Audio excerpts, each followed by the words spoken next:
Bonjour, je suis Julie Bandel, responsable du Centre Ressources Intim'Agir Grand Est. Je tiens tout d'abord à m'excuser de ne pas pouvoir être présente avec vous ce jour, mais j'espère pouvoir vous rencontrer par la suite. Nous vous proposons une vidéo de présentation afin que vous puissiez avoir connaissance de notre action. Intim'Agir Grand Est est un centre ressources régional au profit des personnes en situation de handicap. Il traite de 3 thématiques: la vie intime, affective et sexuelle, le soutien à la parentalité et la lutte contre les violences. Notre champ d'action s'étend sur les 10 départements du Grand Est et nos ressources s'adaptent à tout type de handicap. Le centre ressources est à l'origine d'une demande du Comité national de parentalité des personnes en situation de handicap portée par le ministère de la Santé et répondant aux recommandations du Grenelle de lutte contre les violences conjugales. L'ARS est notre financeur. Leur souhait est de créer une entité fédératrice pour tous les acteurs de sa région, venant en appui aux personnes en situation de handicap, à leurs aidants et aux professionnels. Le centre ressources a pour mission de recenser, informer, mutualiser et réunir les acteurs et les outils adaptés. Cette dynamique de partenariat à l'échelle régionale permet de promouvoir de façon positive l'intimité et l'autonomie dans la vie intime, affective, sexuelle et la parentalité des personnes en situation de handicap. Elle permet également de lutter contre les violences. Notre but est de les accompagner dans leur pouvoir d'agir et leur autodétermination. Pour cela, nous avons défini 4 objectifs.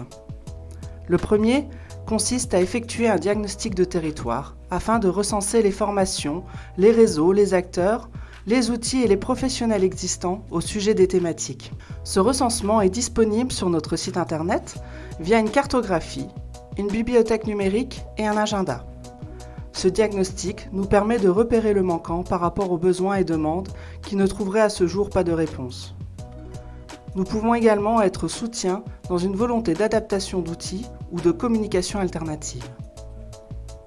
Le deuxième objectif est de dynamiser les réseaux et le partenariat à l'échelle régionale par le biais d'une coordination entre les différents opérateurs.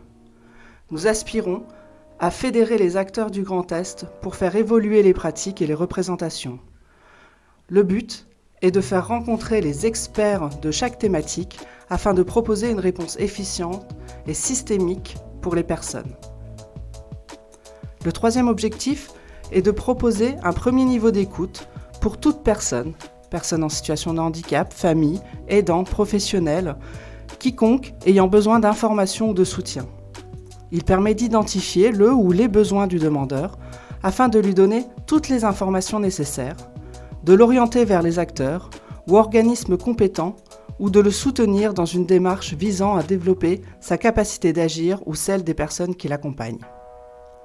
Le dernier objectif est de faire monter en compétence les différents acteurs en étant soutien dans l'organisation d'événements, de groupes de parole, groupes de travail et de formation. Nous soutenons également les structures et établissements dans leur volonté de répondre efficacement à la circulaire du 5 juillet 2021 relative au respect de l'intimité, des droits sexuels et reproductifs des personnes accompagnées dans les établissements et services médico-sociaux relevant du champ du handicap et de la lutte contre les violences. Pour ce faire, nous réalisons une analyse approfondie des besoins, des ressources disponibles ainsi que des obstacles qui existent au sein de la structure. Notre objectif est de concevoir un plan d'action visant à surmonter ces obstacles et à mettre en place des initiatives efficaces et durables pour le bien-être des personnes accueillies. Pour recentrer notre discussion sur le sujet qui nous réunit aujourd'hui, il est essentiel de vous communiquer les données concernant les violences subies par les femmes en situation de handicap.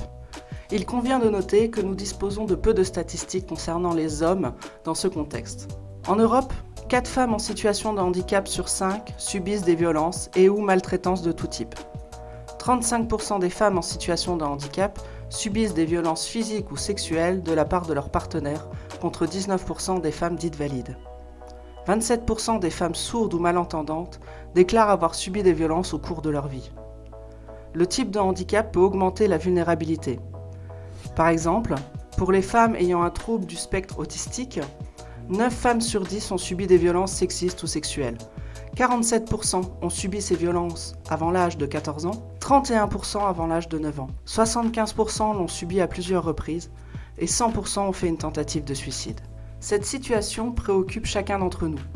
Ces statistiques peuvent s'améliorer si nous nous engageons à offrir aux personnes un accès à une information claire, complète et adaptée, tout en recevant une éducation sur les aspects de leur vie intime, affective et sexuelle. De plus, la sensibilisation de leur entourage joue également un rôle essentiel dans ce processus. J'espère que ces informations vous ont été utiles. Si vous avez des questions, besoin d'informations ou de quoi que ce soit d'autre, n'hésitez pas à me contacter. Je serai ravie de venir vous rencontrer.